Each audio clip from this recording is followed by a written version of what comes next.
La semana pasada con el pastor estábamos viendo del tema de mi obediencia a Dios. La semana pasada el pastor nos estaba comentando, nos estaba platicando a nosotros respecto a la obediencia del Señor. El pastor nos decía que si nosotros obedecemos al Señor, la obediencia a Dios es una garantía de que seremos por cabeza y no por cola. Así dice la Biblia, mis hermanos, seremos cabeza y no por cola. Tú serás cabeza y no cola si sigues el camino de la obediencia al Señor.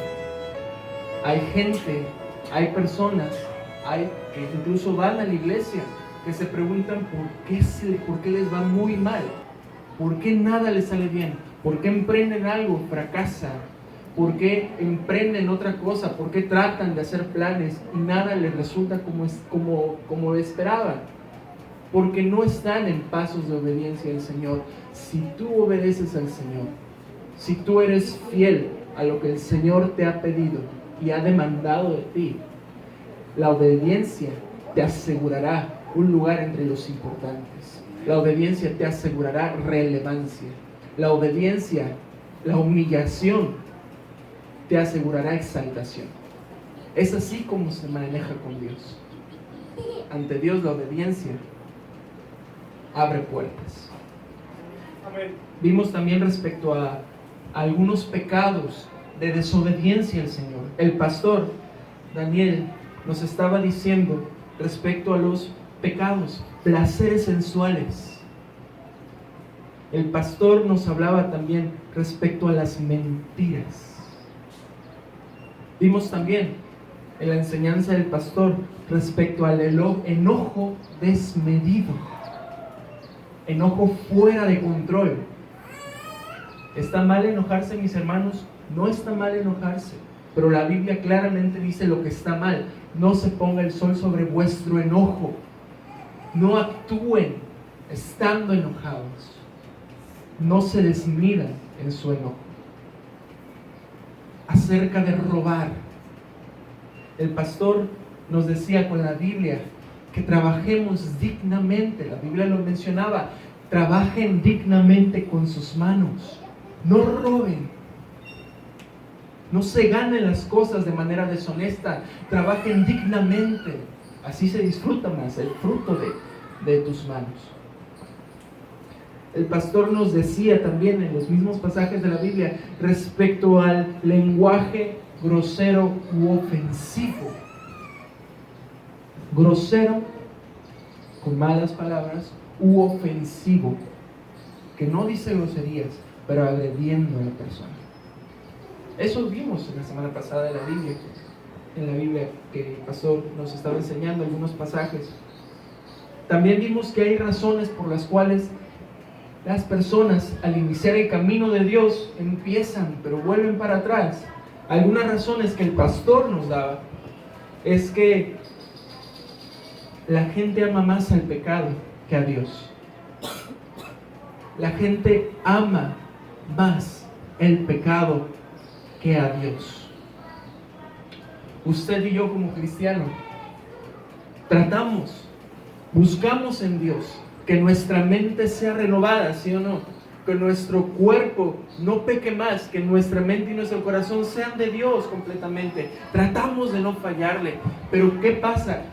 Pablo decía que la ley de nuestros miembros, Pablo decía que el pecado habita dentro de nosotros. Todo nuestro ser, nuestras manos, nuestros pies, nuestra mente, nuestros ojos, las hemos convertido en herramientas para pecar cada vez más. Hemos convertido nuestro cuerpo, que es un mecanismo, un hermoso sistema tan detallado, tan complicado nuestro cuerpo, que Dios creó parte por parte. Hemos creado este sistema, este cuerpo que era para la gloria de Dios, para el servicio de Dios. Lo hemos transformado en armas de rebelión contra Dios. Cada uno de nuestro ser, cada parte de nuestro ser hay pecado. En nuestros miembros hay pecado. Podemos pecarle con cada parte de nuestro cuerpo. Podemos fallarle a Dios. Podemos faltarle el respeto a nuestro Dios. Con cada parte. No hace falta que nadie nos enseñe. Ustedes ven que un niño tarde o temprano aprende a mentir, tarde o temprano aprende a pecar. Incluso si a tu niño no lo llevas antes, incluso de que entre a la escuela, al preescolar, antes de que se junte con una bola de niños, el niño ya está mañado, ya están maleados los hijos. Ya tienen el mal dentro de su corazón. Algunos aman más al pecado que a Dios. Otra de las razones por las cuales la gente abandona el camino de Dios es que su familia no estaba de acuerdo y prefirieron a su familia antes que a Dios. Cuando eres el único convertido en tu casa, cuando eres el único papá o mamá, cuando eres la única persona que sigue a Cristo en tu familia, es difícil la presión. Tu familia no quiere cooperar. Es más, hasta a veces te quieren bloquear las puertas, cerrar el camino para que tú tampoco asistas, para que tú tampoco te congregues ni busques a Dios. La familia puede ser un obstáculo para nosotros, pero el pastor nos decía que y Cristo mismo nos decía en la Biblia, que hay que amar menos a nuestra familia. Quien ama más a su padre, a su madre, a sus hijos, quien ama más a su familia que a mí, no es digno de mí, decía Jesús. La tercera razón por la cual el pastor nos mencionaba que la gente empieza en el camino de Dios y regresa atrás, es por la presión de la sociedad. No soportan las pruebas. Ser cristiano en un ambiente de gente inconversa es muy complicado, yo lo sé. Es muy difícil porque en nuestra cabeza siempre está el que se van a burlar de mí, que van a decir de mí. Yo le quiero decir algo, mis hermanos. Yo puedo dar testimonio de que se puede seguir a Dios y permanecer firme en medio de un ambiente inconverso. Yo estudié en la universidad, no voy a decir cuál es para que no se queme la UAG, pero no voy a decir cuál es. La cosa es que yo estudié en la universidad, y cuando saltas de la prepa a la universidad hay un abismo grande en el comportamiento de todos. Todo es muy diferente. Ya no convives con chamacos, convives con adultos. Y cuando eres de la prepa, de la secundaria, haces las cosas medio escondidas todavía. Si te vas a fumar, que yo no fumo, pero aclaro, no fume tampoco, pero si te vas a fumar algo, pues te vas detrás de la escuela donde los maestros no te vean. Si te vas a tomar algo, pues se hace escondidas, se mete a la escuela escondidas. Todo es todavía un poquito por debajo de la mesa, pero entrando a la universidad, todo es descarado. Todo es descarado. Las personas, mis compañeros, se metían las botellas adentro del salón. Y los profes los invitaban también a mis compañeros y mis compañeros a los profes. Me doy cuenta porque pasaban muchos, fíjate. Pero fíjense, ahí se jugaban juegos de azar, ahí se fumaba, ahí todo eso. Ahí la gente tenía relaciones una con otra, no me refiero a sexuales, pero me refiero a que se insinuaban bien feo la cosa. Tanto los hombres como las mujeres eran unos descarados y descaradas. Ese es el ambiente que se vive allá afuera. Y te digo algo, sí se puede permanecer firme. Yo lo hice. No un semestre, dos, no de repente a la mitad del camino, toda la carrera. Yo permanecí siendo firme. Yo soy cristiano. Yo no tomo, yo no fumo, yo no bebo. Y te digo algo, me rodeé de mi círculo de amigos. Hay gente que aunque incluso tomaban y fumaban, algunos de mis amigos cercanos, de mi círculo cercano. Pero te digo algo, se puede permanecer firme. La gente incluso admira cuando un hijo de Dios está firme. Quisiera ya el mundo tener la determinación que los hijos de Dios tienen. Quisiera ya el mundo ser tan leales a sus convicciones como un hijo de Dios la sostiene delante de una sociedad que se pudre. Y te digo algo, mi hermano, tú tienes que ser luz.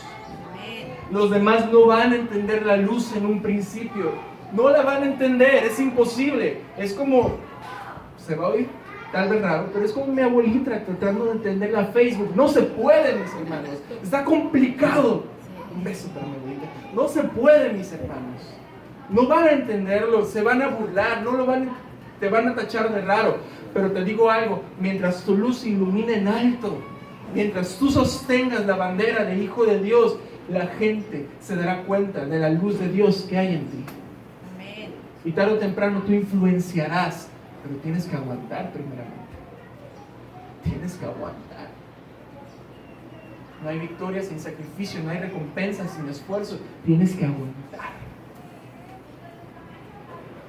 El pastor nos hablaba de esas 3 razones por las cuales empieza una persona el camino de Dios, pero se regresa atrás.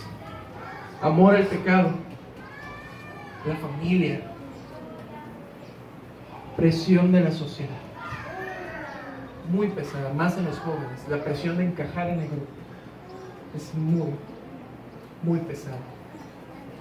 Quiero seguir a donde el pastor lo dejó. El pastor lo dejó en estas cosas. Quiero ver algunos aspectos de nuestra obediencia al Señor. Los principios básicos de la obediencia. ¿A quién debemos obedecer? La Biblia dice: amarás al Señor con todo tu corazón, con toda tu mente, con toda tu alma, con todas tus fuerzas. Nuestra primera devoción, nuestra primera lealtad es hacia el Señor.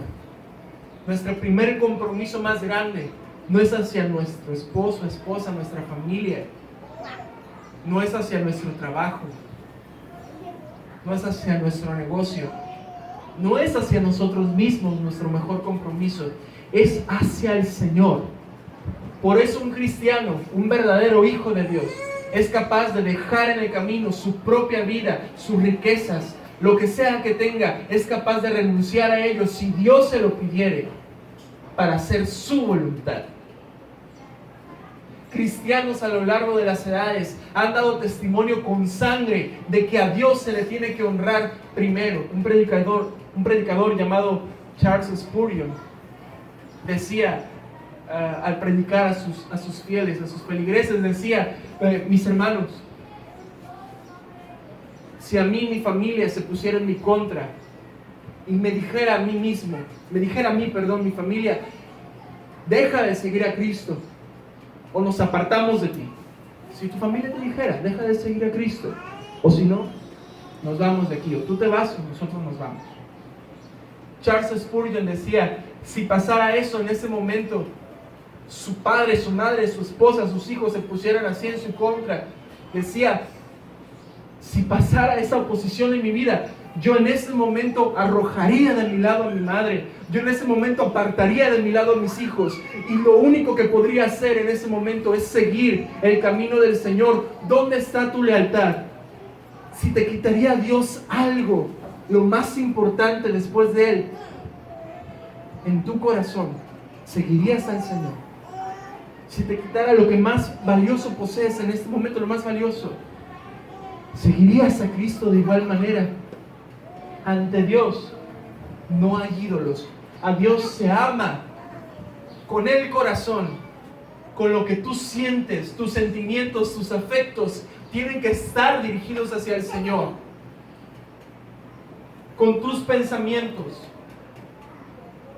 Hay muchos ataques a la mente, yo lo sé, pero tu mente tiene que estar siempre en un proceso de renovación, de apartar de tu mente el pecado y de enfocarse en las cosas de Dios.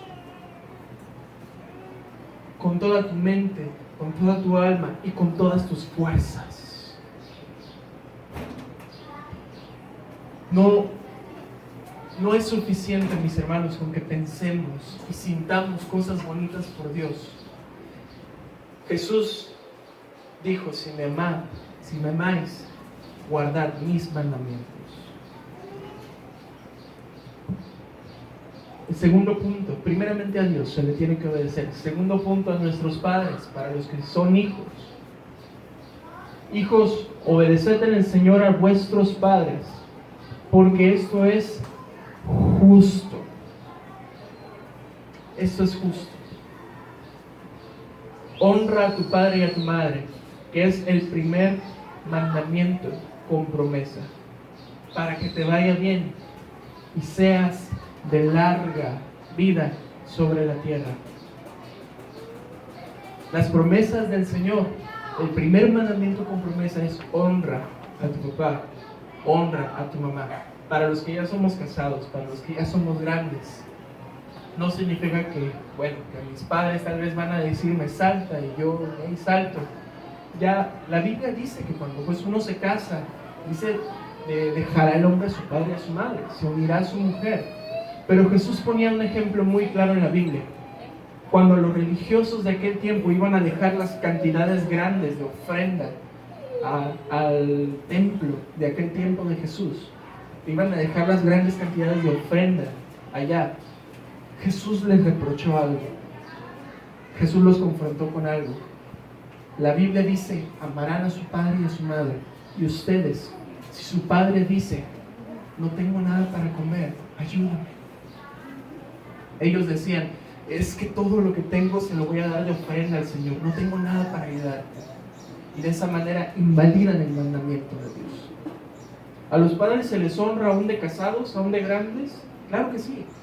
La Biblia lo establece que sí. Entonces, ¿la promesa es para nosotros todavía? Claro que sí, somos hijos. Honra a tu papá y a tu mamá. Quisiera, mis hermanos, poder poner otras palabras en mi boca, pero hay veces que la Biblia es clara. Jesús aquí, el apóstol Pablo, les está diciendo a una iglesia, a personas adultas, a personas de todas las edades, honren a sus padres y a sus madres, porque es el primer mandamiento que Dios da con promesa. Hay que obedecer a nuestros padres si eres menor de edad, y hay que honrarlos aún de grandes. Este le va a gustar a la pastora. Hay que obedecer a nuestros pastores. Obedecer a vuestros pastores, a nuestros pastores, y sujetaos a ellos.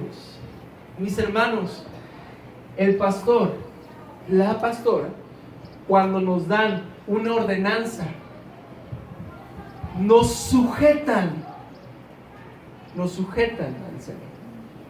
Les voy a poner un ejemplo. A lo mejor aquí voy a ser un poquito, a ver si la pastora no me agarra coscorrones terminando esto.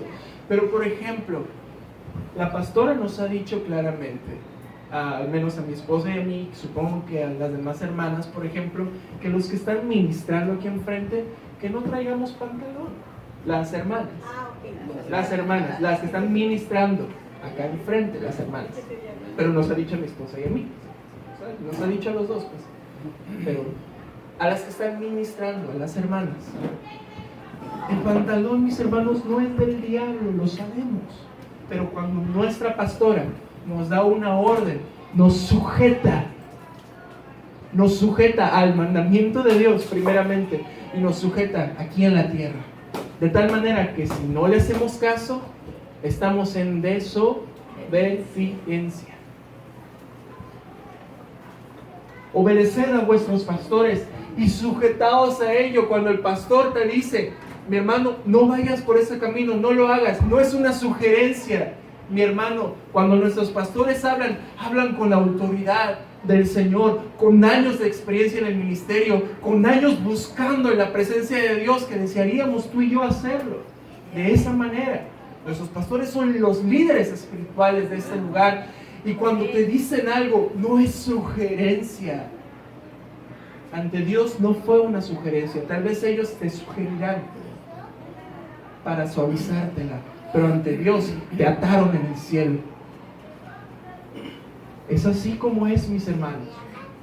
Dice, y la Biblia da una razón, la palabra da una razón, porque ellos velan por vuestras almas como quienes han de dar cuenta. Yo les puedo dar, mis hermanos, testimonio de que mis pastores, desde antes de que fueran mis pastores, ellos oraban por mí. Antes de que incluso yo me congregara con ustedes, yo los busqué. Y ellos oraron por mí. Y oraban hasta hasta que pude entrar aquí en esta iglesia con ustedes, mis hermanos, en esta congregación. Pero los pastores oraban por mí. Imagínense, todavía sin ser parte del rebaño, ahora ¿cómo orarán por ustedes? Tienen vidas a su cargo, es la verdad. Cada uno es responsable de las decisiones que tomamos delante de Dios, pero los pastores van a dar cuenta por las ovejas que el Señor les entregó en sus manos. Jesús mismo dio cuenta al Padre de sus apóstoles. Decía, los que me has entregado, ninguno se perdió, excepto el hijo que era para perdición, pero de ahí ninguno se perdió. Hay que obedecer a nuestros pastores porque ellos se la pasan orando por ti. Si tienes un problema, tú vas a ellos, ellos te escuchan. Las 3 horas que te las pasas hablando con ellos, te escuchan y piden a Dios por tu problema. Mis hermanos, tal vez a veces ni nuestros padres fueron tan responsables con nosotros como lo son nuestros pastores. Y si a nuestro Padre le debemos obediencia por ser nuestro Padre terrenal, a nuestros pastores les debemos lealtad, les debemos esa gratitud y esa obediencia. Dice, para que lo hagan con alegría y no quejándose, porque esto no es provechoso. Ay, la pastora me dijo que a mí como joven me dijo que no me puedo tatuar aquí un ancla que diga Jesús, aunque diga Jesús y tenga 10 cruces. No te puedes tatuar. No, mis hermanos, lo que sea que nos digan, hagámoslo con alegría, como si obedeciéramos al Señor. Es así como tiene que ser.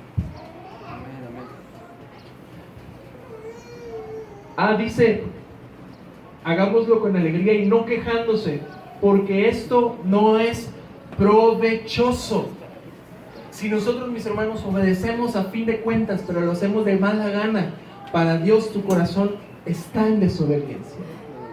Tal vez con tu cuerpo físicamente haces lo que los pastores te dicen, pero en tu corazón hay rebeldía y desobediencia. A nuestros pastores obedezcamos y luego a nuestros patrones. Dice, siervos, obedeced a vuestros amos terrenales con temor y temblor. Dice, con sencillez de vuestro corazón, como a Cristo. Hay que servir a nuestros patrones como a Cristo. Está complicado hablar de esto. Yo he sido trabajador. Ahorita, gracias a Dios, soy patrón. Pero yo he sido trabajador. No es fácil aguantar a uno que otro jefe. Yo no me aguanto a mí mismo a veces, siendo patrón. Se los aclaro. Pero la Biblia no dice que si son buenos o malos. Hay que servirle a nuestros patrones como a Cristo. Eso sí dice, no sirviendo al ojo, como los que quieren agradar a los hombres. Es decir, no actuando bien cuando el patrón te está viendo, cuando te están supervisando, cuando estás en medio de compañeros que te pueden reportar. Nada más ahí te comportas bien. No sirvas al ojo. Dice, sino como siervos de Cristo, de corazón, haciendo la voluntad de Dios. Si no nos gusta mi trabajo, si no me gusta mi trabajo, si no les gusta nuestros trabajos que tenemos cada uno de ustedes, pidámosle al Señor otro.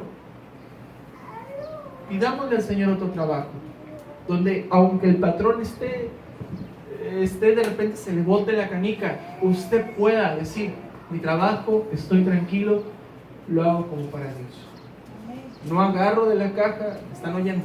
No agarro de la caja porque, no le decía, no agarro de la caja porque el Señor me está observando. Me dicen que haga algo, lo termino de hacer, porque el Señor me regaló este trabajo. Haciendo la voluntad de Dios, sirviendo de buena voluntad como al Señor y no a los hombres. Vamos a pasar a la discusión. Y los patrones cristianos, ese es para mí, para algunos de ustedes, deben obedecer al Señor. Dicen, vosotros amos, haced con ellos lo mismo. dejando las amenazas. Yo recuerdo cuando iba empezando en el negocio, me enojaba y todavía me enojo, es normal, pero me enojaba y empezaba a no decirle malas palabras ni ofenderlos, pero empezaba a amenazarlos a cada rato. ¿Sabes lo que es eso? Te voy a despedir, te lo voy a cargar a tu cuenta. ¿Sabes qué? Hazme eso una vez más y te vas para la calle. Por cualquier cosa y de mala manera. No, mis hermanos. Haced con ellos lo mismo. Trabajar con tus trabajadores, con tus empleados de corazón, en un buen ambiente. Sé justo con ellos, sabiendo que el Señor de ellos y vuestro Señor está en los cielos y que para Él no hay acepción de personas. Creo que está claro esto, ¿verdad, mis hermanos? Otra parte, a nuestros gobernantes hay que obedecer. Escucha. Dice, sométase toda persona a las autoridades superiores, porque no hay autoridad sino de parte de Dios. Esto a muchos nos pega en la torre. Dice, no hay autoridad sino de parte de Dios. De Dios. O sea que el copetón, ese tranza, ¿lo puso el Señor? Sí, lo puso el Señor. O sea que, bueno, ¿no? O sea que el gordito que le decían Chucky, no sé quién es, no voy a decir quién es, pero el que le decían Chucky aquí, ese que nos dejó unas deudas increíbles al municipio, ¿ese fue voluntad del Señor que se pusiera ahí? Pues la Biblia lo dice. La Biblia lo dice. Y las que hay, las autoridades que hay, por Dios han sido establecidas. De modo que quien se opone a la autoridad, a lo establecido por Dios, se resiste. Sí hay un punto en el que los cristianos debemos desobedecer a la autoridad. Sin embargo, la Biblia dice que en los últimos tiempos, en los principios de dolores, habrá persecución contra los cristianos. La Biblia dice que usted y yo vamos a padecer persecución. Nos van a prohibir adorar a nuestro Señor. Y ahí es el único momento donde el gobierno te dice que vayas en contra de Dios. Ahí es el momento de dejar a un lado de las autoridades. Pero antes, los impuestos, las leyes, hasta no pasarse un semáforo, todo esto es respetar a las autoridades, obedecer a las autoridades. Y dice la Biblia, y los que resisten acarrean condenación para sí mismos. ¿Cuál es la consecuencia de desobedecer? Condenación.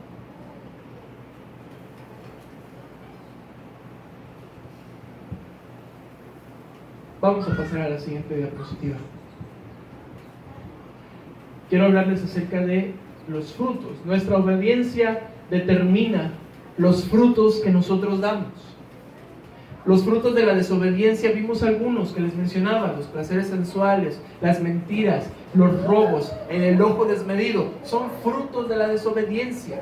Y los frutos de la obediencia son visibles en la vida y conducta de un hijo de Dios. Yo les pregunto, ¿se puede ser hijo de Dios y pasar por desapercibido? ¿Puedes ser un verdadero hijo de Dios y que nadie a tu alrededor lo note? Yo he conocido a personas dentro de la iglesia que después de años sus compañeros de trabajo se enteraron, después de que lo invitaron como a la quinta parranda, y al fin se animó a decirle: bueno, es que pasa que yo voy a una iglesia y tú eres aleluya. Y jamás su luz brilló en medio de ellos. Un verdadero hijo de Dios se nota por la manera en que habla, que no habla con groserías ni con peladeces. Un verdadero hijo de Dios se nota porque no anda de picaflor o picaflora, no lo sé. Es la verdad. En el trabajo, ya saben cómo es el ambiente. Un verdadero hijo de Dios se nota porque es honesto, dice la verdad aunque no le convenga y aunque duela, pero dice la justa verdad. Un verdadero hijo de Dios Los demás inconversos saben que pueden ir y consultar algo con Él o confiar en Él, porque saben que será honesto. Es la verdad, mis hermanos. Jesús dice en Mateo 7:17: así todo buen árbol da frutos buenos, pero el árbol malo da frutos malos. No puede el inconverso tener lo que un hijo de Dios tiene. No puede el inconverso tener la bondad. No puede un inconverso tener la justicia. No puede un inconverso decir la verdad como un hijo de Dios puede hacerlo. Tú eres un árbol plantado en medio de muchos árboles venenosos. Ni el árbol malo da frutos buenos. Todo árbol que no da buen fruto es cortado y echado en el fuego. Todo árbol que no da buen fruto es cortado y echado en el fuego. Te digo algo, mi hermano. Esto te lo tengo que decir. Si nosotros nos estancamos en nuestra vida espiritual, si nosotros no avanzamos en el camino de Dios, si el carácter de Cristo no se está desarrollando en mí, no estoy dando buenos frutos. Dirás tú, pero tampoco estoy haciendo cosas malas. No importa. Si el carácter de Cristo no se está desarrollando en mí, no estoy dando buenos frutos. Y si no damos buenos frutos, seremos cortados y echados en el fuego. Últimamente, mis hermanos, les quiero compartir esto. Últimamente, yo conozco a gente en muchas iglesias. Yo conozco a muchas iglesias, mucha gente de ellas. Y últimamente se está dando mucho a los jóvenes. Y a todos, en especial a los jóvenes, a todos en general, pero a ellos en especial, se les da un mensaje de libertad. Tenemos libertad en Cristo, amén. Amén. Tenemos libertad en Cristo. Se les da mucho mensaje de libertad, de que disfruta tu vida, vive tu vida. Pero les digo algo, mis hermanos. Dios, mire, 8 de los 10 mandamientos de Éxodo, del Antiguo Testamento, 8 de los 10 mandamientos son enfocados a prohibir, y 2 de ellos a animar. Una frase que por ahí un joven me compartió, que decía un predicador: anima a la gente a hacer lo bueno, más que prohibirles hacer lo malo. ¿Se oye bonito? Sí. ¿Es correcto? No, no es correcto. En la Biblia el Padre, Dios, tanto prohibió cosas como animó a hacerlas. Un buen padre terrenal prohíbe a su hijo de que le meta el dedo en ese enchufe, tanto como le anima a estudiar, a hacer su tarea. Un buen padre prohíbe y permite y anima también. Mis hermanos, la verdadera libertad se encuentra en Cristo. Cuando usted y yo nos atamos a Cristo Jesús, conocemos la libertad. Cuando el Señor más nos controla y nosotros le entregamos a Dios el control de nuestras vidas, es cuando más disfrutamos de la vida. Es curioso. Los del mundo necesitan hacer sus destrampes. Los del mundo necesitan vivir la vida loca para poder ser felices. Pero un verdadero hijo de Dios que tiene el ADN de Cristo en sus venas sabe que necesita venir ante la presencia de Dios, estar a cada rato a cuentas delante de Dios. Si hace algo malo, arrepentirse delante de Dios y que pedirle que cambie su manera de actuar. Un verdadero hijo de Dios sabe que su paz, su bienestar, su libertad está en ser atado a Cristo Jesús. Es diferente a como está en el mundo. Así que por sus frutos los conoceréis. Es triste, mis hermanos, que últimamente que conozco a varias personas, como les digo, de varios hermanos regados por ahí, yo los conozco. Y es triste ver cómo, a pesar de que se declaran fieles seguidores de Dios, se declaran fieles congregantes, su testimonio no no lo comprueba. Participan de las mismas cosas que los inconversos participan. No tiene que ser así, mis hermanos. Jesús nos dejó bien en claro algo, y se los quiero decir. Jesús dejó bien en claro algo. En este mundo nos van a juzgar. Vamos a padecer persecución. Jesús nos los dijo. Mis hermanos, si tú estás en el camino de Dios y si quieres entrarle a esto, vas a padecer juicio y persecución por creer en Dios. Es así. No te extrañes, no te asombres, incluso no te deprimas, no te sientas tan mal por eso. Si estás padeciendo ese sufrimiento por la presión, por el juicio, por la persecución de otras personas, la Biblia dice que te alegres. Que te alegres. Tienes un tesoro en el cielo. Tienes un tesoro en la presencia de Dios. Dice en esto, Juan 15, en esto es glorificado mi Padre, en que llevéis mucho fruto y seáis así mis discípulos. Dice, como el Padre me ha amado, así también yo os he amado. Permaneced en mi amor.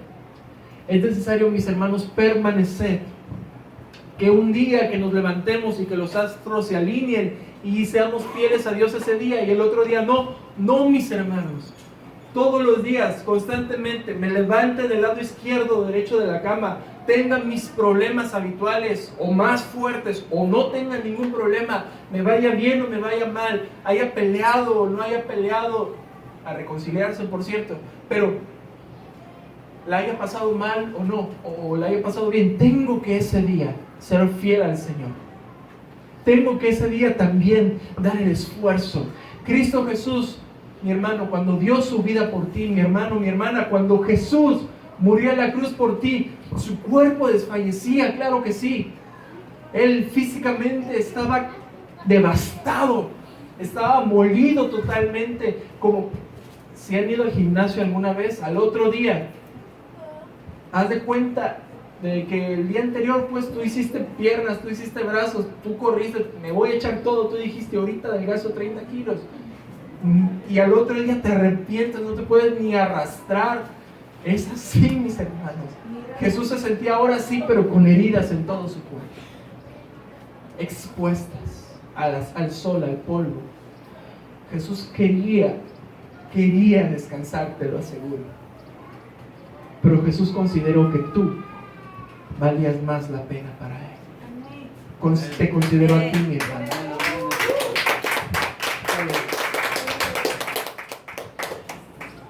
La Biblia dice: permaneced en mi amor.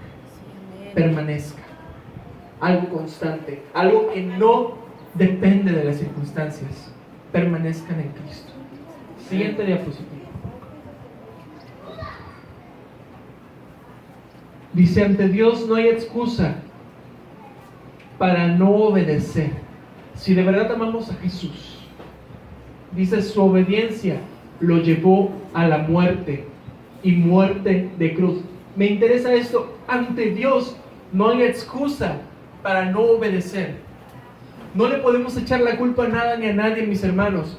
Dios, es que tengo esta situación, tengo este problema, por eso me enojé demasiado. No hay excusa. Yo soy tu Salvador. Yo te prometí sostenerte aunque las tormentas estén alrededor de ti. Yo prometí estar ahí. Que Pedro se estaba hundiendo en el mar, pero Jesús estaba delante de él. Ante todo problema, mi hermano, mi hermana, Jesús está delante de ti. Amén. Mi hermano, no hay excusas para desobedecer al Señor. Una situación difícil que te orilló a hacer algo, no. Cristo estaba ahí esperando a que tú vinieras a sus pies y le entregues el problema. Mi hermano, no hay excusa delante de Dios, porque no es en nuestras fuerzas. No es en nuestras fuerzas. Si yo, Jonathan, me llevo el mérito, si yo me llevara el mérito y dijera, soy el mejor cristiano de todos, ¿por qué? Porque yo obedezco, el Señor me daría un zape y me dirían, ¿de dónde sacaste esas fuerzas? Mi hermano, ¿tú de dónde? Cuando eres obediente y eres fiel a Dios, ¿de dónde proviene tu determinación? Proviene de Dios. Nosotros, mi hermano, nuestra carne, nuestro ser desea el pecado. desea estar en la maldad, pero Dios nos pone un sentimiento de no sé qué, de que nos hace sentir mal. Si le fallamos, si nos hace sentir terrible, si en nuestra mente y nuestro corazón pasa algo ahí que no es de Él, y el Señor nos orilla a obedecerle a Él. Eso es una bendición de Dios. Tú no eres capaz de obedecer igual que yo al Señor. No somos capaces por nosotros mismos. Es en mis fuerzas. Gloria a Dios. Dice, no hay excusa para no obedecer, porque es ni más ni menos tampoco que acercarse al altar de Dios y entregarle lo que somos. Dice, pero nuestra obediencia, a diferencia de Jesús, que su obediencia lo llevó a la cruz, nuestra obediencia nos lleva a la vida y vida eterna. Cristo pagó el precio. ¿Cuántos dicen amén? Amén. Pero si amamos más al pecado, al mundo y a su maldad, solo nos espera la condenación eterna. Yo he conocido jóvenes que incluso líderes espirituales les han comentado a él, cuando los jóvenes van y dicen, es que tengo este problema, tengo esta adicción, tengo este hábito, no sé qué hacer. Los líderes, incluso yo he oído que les han aconsejado, date un tiempo para conocerte más a ti mismo. Yo he escuchado, yo les comento, al menos esto porque me llama la atención, algunas veces he escuchado esos consejos: conócete a ti mismo, date un tiempo para ti, ya no andes de picaflor, conócete a ti mismo. Mis hermanos, yo me conozco. Yo me conozco que en mí está el pecado. Yo conozco que estos miembros apuntan hacia la maldad. Yo reconozco que mi mente es tan hábil para maquinar lo malo. Mi mente rápidamente planea cosas malas. Y mi corazón está inclinado y disfruta cuando hay un pecado y me tienta. Es la verdad.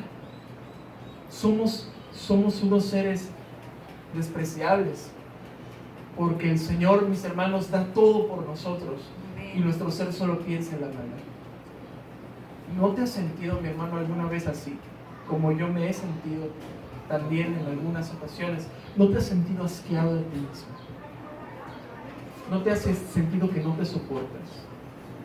¿No te has sentido que la verdad no vales la pena como persona? ¿No has sentido alguna vez que no mereces el perdón de Dios y que te haya salvado? Nuestros miembros apuntan a lo malo.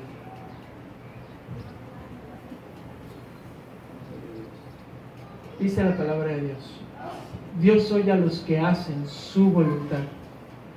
Hay dos hermosas cualidades que Jesús ve en el corazón de quien de verdad le ama. En su palabra dice: y sabemos que Dios no oye a los pecadores, pero si alguno es temeroso de Dios y hace su voluntad, a este el Señor oye. Eso está padre. Le voy a decir lo que pasa por mi mente. De entrada, aquí dice la palabra: si alguno es temeroso de Dios, es decir, en su mente, en su corazón, considera, pone en importancia los caminos de Dios, y dice, y hace su voluntad. De mente, de corazón, está en los caminos de Dios y hace su voluntad. Dice el Señor más adelante de Juan, dice: Él oye las oraciones. Mis hermanos, para que el Señor te escuche, para que el Señor me escuche, es necesaria la obediencia. Los pecadores, mis hermanos, les espera que sean ignorados por Dios. A los pecadores, mis hermanos, les espera que Dios solo mire cómo ellos buscan su propia perdición. Pero a los que somos hijos de Dios y a los que buscan obedecer al Señor, aunque en un pueblo entero, como la historia de Job, aunque en un pueblo entero esté lleno de maldad, si hay una persona ahí que el Señor, si hay una persona ahí que busca al Señor, que obedezca al Señor, el Señor rescatará al justo. El Señor oirá su oración, ignorará al resto de los pecadores, pero al justo lo tendrá delante de su presencia. Amén. La obediencia te hace relevante delante de Dios. Gloria a Dios.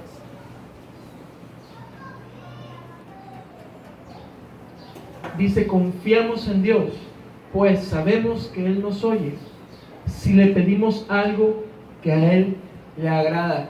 Si tú le pides un Ferrari del año a Dios, te va a decir, ¿para qué quieres esa cosa? Te lo van a robar en el Rena. No. Mis hermanos, pidamos conforme a lo que le agrada a Dios. Amén. El Señor no te va a dar cosas que sean para tu destrucción. Si tú tienes un hijo y tú, por ejemplo, tienes algo en la mano, algo de plástico, y el niño te pide, oye papá, dame lo que le quiero comer, no se lo vas a dar, para nada, porque se le va a atragantar. Y hermano, Dios no te va a dar nada que sea para tu destrucción.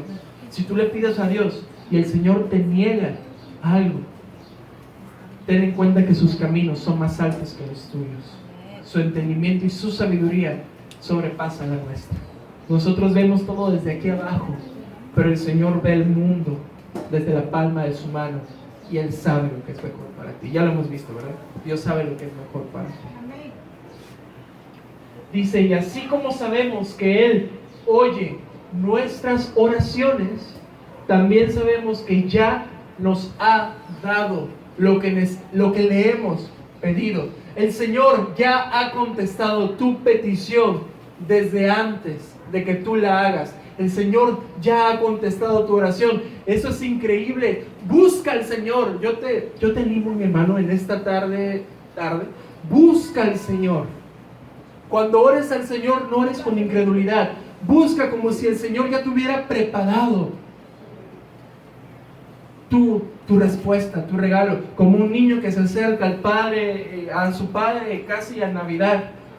No existe Santa Claus, perdón si les arruiné algo, no existe. Entonces le acerca a su padre y le pide a su padre, oye papá, quisiera esto para Navidad, pero el papá ya tiene el regalo perfecto aquí atrás. Nada más espera que darle la sorpresa al hijo, que el hijo se lo pide. Mis hermanos, el Señor ya tiene tu respuesta a tu oración. Amén. Amén. Ya tiene la respuesta a tus oraciones. Pero ¿qué pasa si no oramos? Si no le pedimos. Una persona que no ora está demostrando en su vida que no necesita a Dios. Una persona que no pide delante de Dios sus cosas es una persona que depende de su dinero, de sus fuerzas, de su trabajo, pero no de Dios. Pidan al Señor lo que necesitan. ¿Necesitas dinero? Aquí me refiero para suplir tus necesidades, claro. Claro, todos necesitamos dinero. Yo necesito para terminar el mes, es así. Necesitas, mi hermano, necesitas un carro. Yo lo necesito. Yo lo necesito. La pastora dice yo también. ¿Es necesario? Sí, es necesario. Mi hermano, ¿podemos pedirle a Dios un carro? Sí, mis hermanos, claro que sí. Mi hermano, si tu hijo te pide un juguete y está en tus posibilidades, ¿se lo darías? Claro que sí. Y eso lo hacemos nosotros, que somos malos. Y ahora el Señor. Mis hermanos, Dios tiene la respuesta a tus oraciones. Pídele con fe. No pidas para ver si Dios te escucha. Si estás en obediencia al Señor, pide con confianza. Padre, yo te pido un carro, Señor. ¿Sabes por qué? Porque así no gastaré tanto en colectivos, Dios. Porque así mi familia, mi esposa, mi hija, que la verdad se cansan demasiado, les duelen los pies. Y podemos llevar hermanos ahí todavía. Padre, te pido un carro. Oro conforme a tu voluntad, Señor. Si así quieres, dame un carro que tenga aire acondicionado, que sea bonito y que no gaste gasolina. ¿Podemos pedir eso al Señor, hermanos? Sí, amén. Pero es necesario, mis hermanos, que tu voluntad esté sujeta al Señor.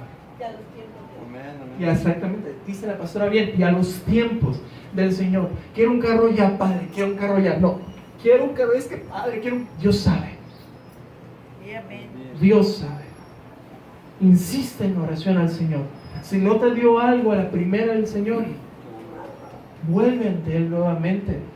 La Biblia habla, lo vamos a ver en otra ocasión, pero la Biblia habla de la insistencia de la oración, de cómo el insistir delante de la presencia del Señor y argumentar con Él, y argumentar con Él, y argumentar con el Señor, nos abre las puertas también para que la oración sea contestada. Ora al Señor, pídele al Señor lo que necesites, conforme a su voluntad, pídele, porque Él ya tiene tu respuesta. Amén. Insiste en ella. Amén. Dice, vamos a pasar a la siguiente diapositiva. El Señor Jesucristo es mi ejemplo de obediencia. Aunque Cristo era Dios, aunque Jesús era Dios, no consideró que el ser igual a Dios fuera algo a lo cual aferrarse.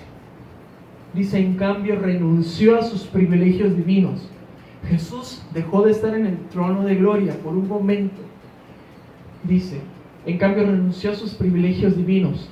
Adoptó la humilde posición de un esclavo, de un hombre, de un ser humano. Y nació como un ser humano. Cuando apareció en forma de hombre, se humilló a sí mismo en obediencia a Dios y murió en una cruz como morían los criminales. ¿Qué pasa si hay una situación injusta en tu vida? ¿Qué pasa si el Señor te lleva por caminos de sacrificio? Por caminos donde tienes que dejar cosas que a ti te gustan, donde tienes que hacer algo que te duela. Toma en cuenta que Cristo pagó el máximo precio por ti. Toma en cuenta que si Dios mismo ¿cómo le diré? No exentó a su Hijo de que pasara por sufrimiento, a nosotros tampoco nos va a exentar. Dios permitirá que pasemos por ahí. Y dice, por lo tanto, cuando al Cristo obedecer a Dios, Dios lo elevó al lugar de máximo honor en el mismo cielo y le dio el nombre que está por encima de todos los demás nombres, para que ante el nombre de Jesús se doble toda rodilla en el cielo y en la tierra y debajo de la tierra, y toda lengua confiese que Jesucristo es el Señor, para la gloria de Dios Padre. Les digo algo, mis hermanos, la obediencia en nuestras vidas no se exaltará delante de Dios, no delante de los hombres. Muchas veces la obediencia te hará quedar mal delante de los hombres, te hará que te desprecien, es normal, pero ante Dios, Dios mismo dirá, este es mi hijo, vengan ángeles a verlo, este es mi hijo que me obedece, escucha toda la tierra, aquí hay un hijo, aquí hay una hija de Dios que se llama Juan, se llama Marta, se llama Lupita, se llama Pedro, se llama Sidonia, se llama como sea, pero aquí hay un hijo de Dios. Gabriel, ven a ver esto. Hasta Satanás les presume sus hijos del Señor. Lo vimos en la historia de Job. Dios se enorgullece de un hijo que le es obediente y lo exaltará. Yo quiero que el Señor me exalte para su gloria. Por lo tanto, Dios lo elevó al lugar de máximo honor. Le dio el nombre que está por encima de todos los demás nombres, y ante el nombre de Jesús se dobla toda rodilla en el cielo, tierra y debajo de la tierra. La última diapositiva. ¿Por qué debo de obedecer a Dios? Bueno, mis hermanos, la Biblia dice claramente, debemos de obedecer a nuestros padres, debemos de obedecer a nuestras autoridades, a nuestros patrones. Pero la Biblia lo dice, ¿y yo por qué tengo que obedecer a Dios? Si alguno de ustedes, hereje, aquí se pregunta eso, no es cierto, mis hermanos, pero si alguno de aquí se pregunta eso, ¿por qué tengo yo que obedecer a Dios? ¿Por qué? Yo les quiero leer un pasaje de la Biblia, lo tengo acá apartado, en Isaías 40. ¿Por qué tenemos que obedecer a Dios? De entrada, Él es creador de todo. En Isaías 40 dice así, en el versículo 12: ¿Quién midió las aguas con el hueco de su mano, y los cielos con su palmo? Con 3 dedos juntó el polvo de la tierra y pesó los montes con balanza y con pesas los collados. He aquí que las naciones les son como la gota de agua que cae del cubo, y como menudo polvo en las balanzas les son estimadas. He aquí que hace desaparecer las islas como polvo. Ni el Líbano bastará, que era un bosque, ni el Líbano bastará para el fuego, ni todos sus animales para el sacrificio. Como nada son todas las naciones delante de él, y en su comparación serán estimadas en menos que nada, y que lo que no es. ¿A qué pues haréis semejante a Dios? ¿O qué imagen le harás? Dice la palabra: Él está sentado sobre el círculo de la tierra, cuyos moradores son como langostas, como saltamontes. Él extiende los cielos como una cortina, los despliega como una tienda para morar. Dice: Él convierte en nada a los poderosos, y a los que gobiernan la tierra los hace como cosa vana. Dice la Biblia: ¿qué pues me haréis semejante? ¿O me compararéis? Dice el Santo. Levantad en alto vuestros ojos y mirad quién creó estas cosas. Dice la Biblia: Él saca y cuenta su ejército, a las estrellas, a todas ellas llama por sus nombres, y ninguna faltará. Tal es la grandeza de su fuerza y el poder de su dominio. En Isaías 45:18 dice: Dios es el creador del cielo y de la tierra. Él es el Dios y Señor. Hizo la tierra y le dio forma. La afirmó. No la creó para que estuviera vacía. Le dio forma para que fuera habitada. Él, el Señor que creó todo esto, Él dice esto: yo soy el Señor. No existe ningún otro Dios. Hemos visto un video aquí, el pastor nos ha puesto, donde pues van pasando nuestro planeta Tierra, el Sol, otras estrellas mucho más, millones de veces más grandes. Uno se siente muy pequeño, la verdad, después de ver un video como ese. Yo les digo algo: el Señor es digno de ser alabado, adorado, es digno de ser obedecido, porque Él es el creador de todo y nosotros somos sus criaturas. Servimos al único Dios. ¿Hay otro Dios? ¿Habrá otra persona por ahí, otro ser que exista aparte de Dios? ¿Habrá otra persona que habrá creado otro mundo que nosotros no sepamos? No existe nadie más. Dios es el único Dios. No existe otro. Él es digno. ¿Por qué debo de obedecer a Dios? Número 2, porque Él es bueno.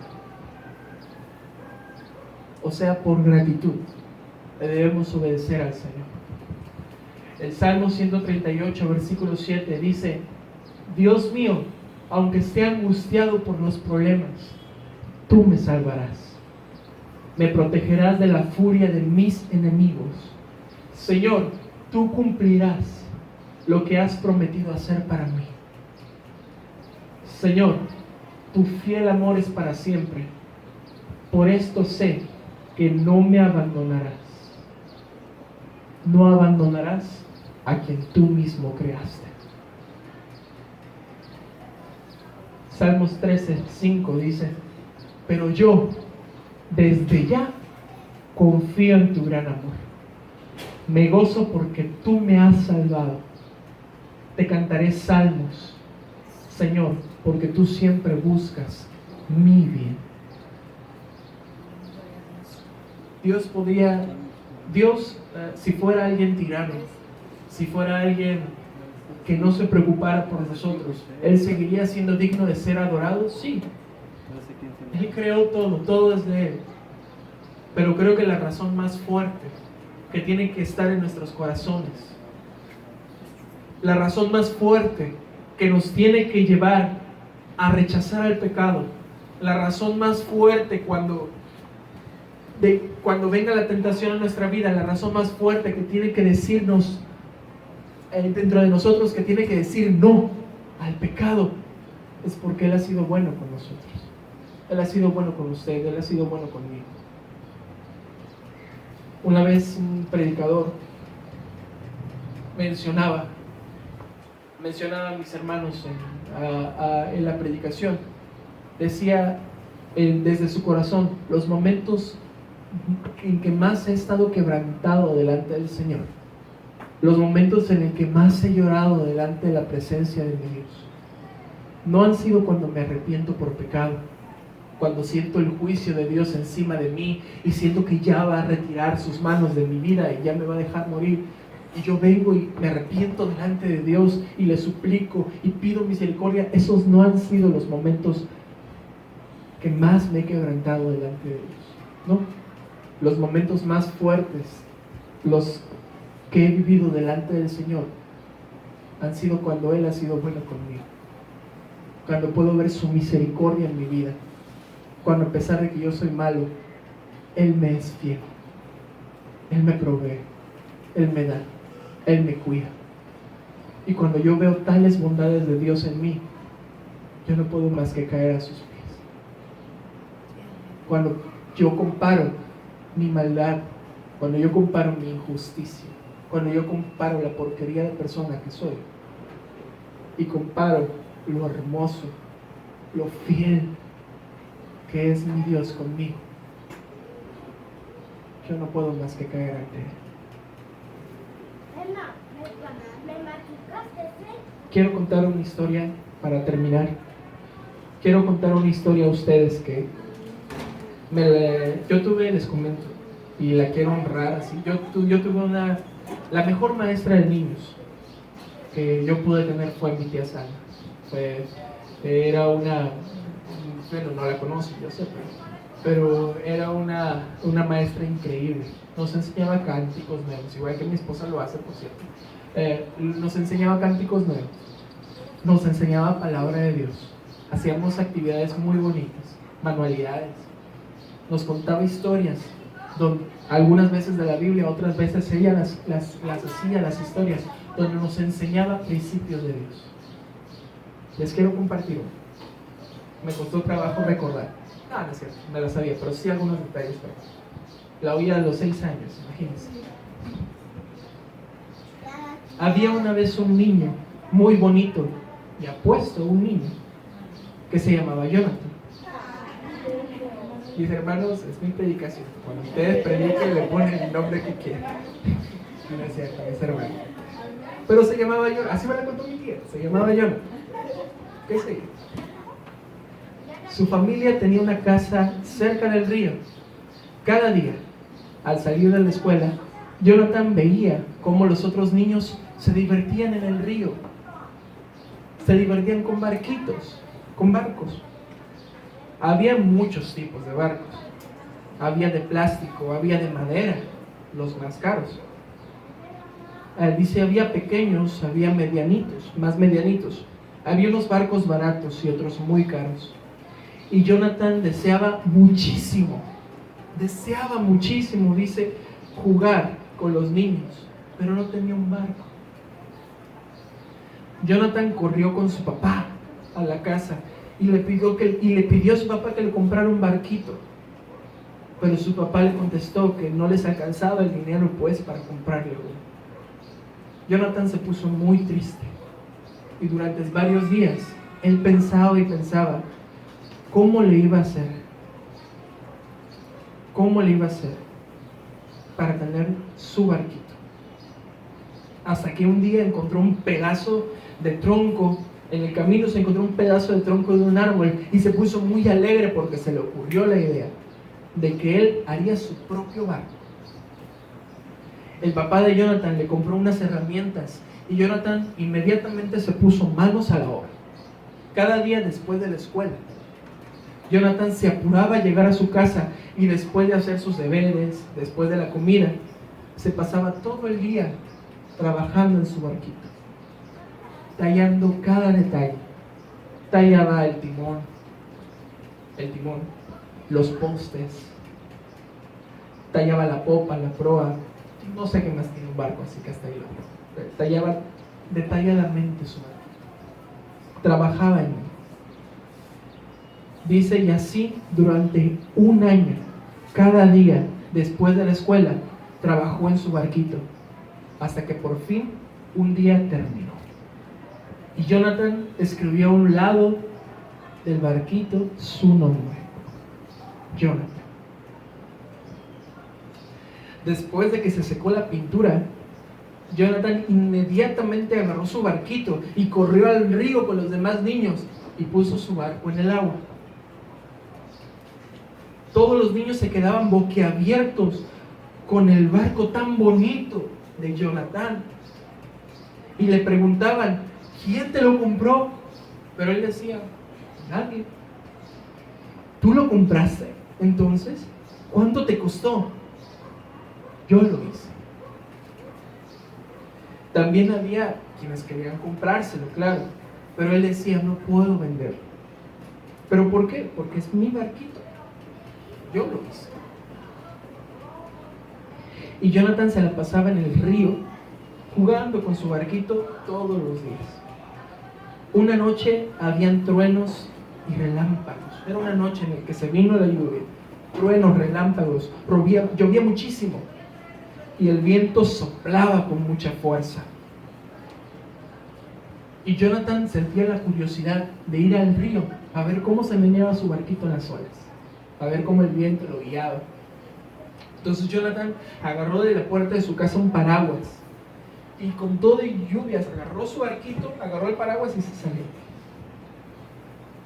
Entonces Jonathan se fue a la orilla del río. Entonces esperó que se bajara tantito la lluvia.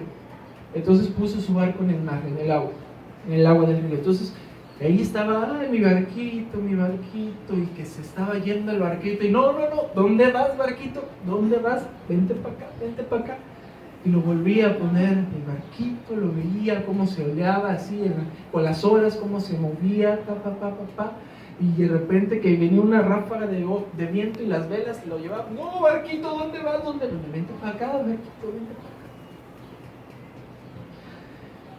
Entonces en una de esas que el barquito estaba ahí, que empieza un tronadero de repente y el viento fuerte, ¡fum!, que empieza a llevar el barquito lejos de él. Jonathan de repente estaba corriendo al lado del barquito, tratando de alcanzarlo porque se iba, pero de repente en una de esas que se va, y ya no lo ve y dice, mi barquito, ¿dónde está mi barquito? Sus padres estaban preocupados en la casa esperándolo y cuando él llegó, ¿dónde estabas, Jonathan?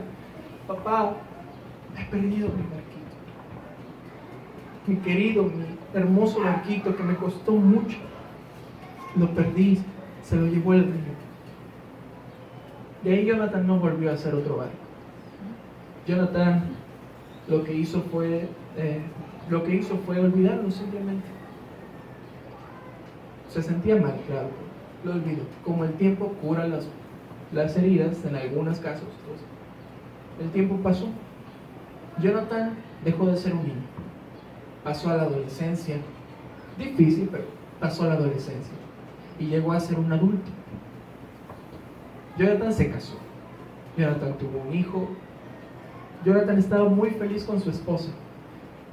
De repente en uno de esos, Jonathan estaba caminando por la calle.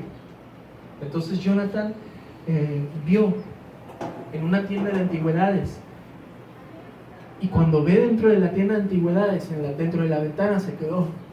¡Ah! ¡Mi barquito! De adulto, ya un viejo, no viejo, pero ya grande. ¡Mi barquito! A ver, no puede ser. Entra a la tienda, a ver. Y el señor, así como mirándolo raro, muy emocionado, y de repente Jonathan como que ve y dice, ve algo en el barco. ¡Ah! ¡Es mi barquito! Va a hablar con el señor, señor, mire, A lo mejor no me va a creer, pero este barco es mío. ¿Qué? Este barco es mío. Y mire, le voy a decir por qué. Mire, hace mucho tiempo y yo hice este barco, yo lo perdí. Y de hecho, tiene el nombre grabado Jonathan. Yo me llamo Jonathan. Mira, aquí está mi credencial. Ese es mi barquito, yo lo hice. No, ese barco a mí me lo vendieron. Si usted quiere ese barco, va a tener que pagar por él. ¿Cuánto cuesta ese barquito? No, pues cuesta tantos miles de pesos. Pero es que no me puedo hacer un descuento, que ese es mi... No, eso es lo que... Jonathan inmediatamente regresó a su casa con su esposa. Le decía: mi amor, no me vas a creer. ¿Qué pasó, Jonathan? Ahora no me vas a creer, amor. ¿Te acuerdas que te conté que tenía un barco? Sí, sí me acuerdo, pero fue hace muchos años. Sí, el chiste es que lo encontré, está allá en la tienda de Don Pepe. Está allá, lo tiene con otras antigüedades. ¿Y cuánto cuesta? Cuesta tantos miles de pesos. Pero mi amor, yo quiero mi barco. Yo quiero mi barco de nuevo. Está bien, pues. Rompen el cochinito, sacan todo lo de debajo del colchón. Entonces juntan. Y entonces Jonathan, ya cuando tiene el dinero, después de contarlo, va corriendo a la tienda de antigüedades. Y dice: ahora sí, por favor, denme mi barquito. Denme ese barco. Se lo dan y Jonathan vuelve a tener el barco en sus brazos. Y regresa a su casa, adulto, con esposa e hijo. Llega a su casa y se le queda mirando al barco, diciendo: vaya, y se va aparte para que no lo oiga su esposa, va a creer que está loco. Hablando con su barco, dice: ay, barquito, supieras cuánto tiempo lloré por ti, supieras cuánto te extrañé, pero barquito, ahora eres doblemente mío, porque te hice y te compré. Mis hermanos, somos totalmente de Dios. Dios no se merece menos que toda nuestra vida. Dios no aceptará menos de ti, porque Él dio todo. Y no es justo ante Dios que no demos todo para Él. Dios no permitirá que su gloria sea disminuida. Tú y yo fuimos hechos por Dios y fuimos comprados con su sangre, no con dinero, no con lo que salió del cochinito, con su sangre, para ser suyos nuevamente.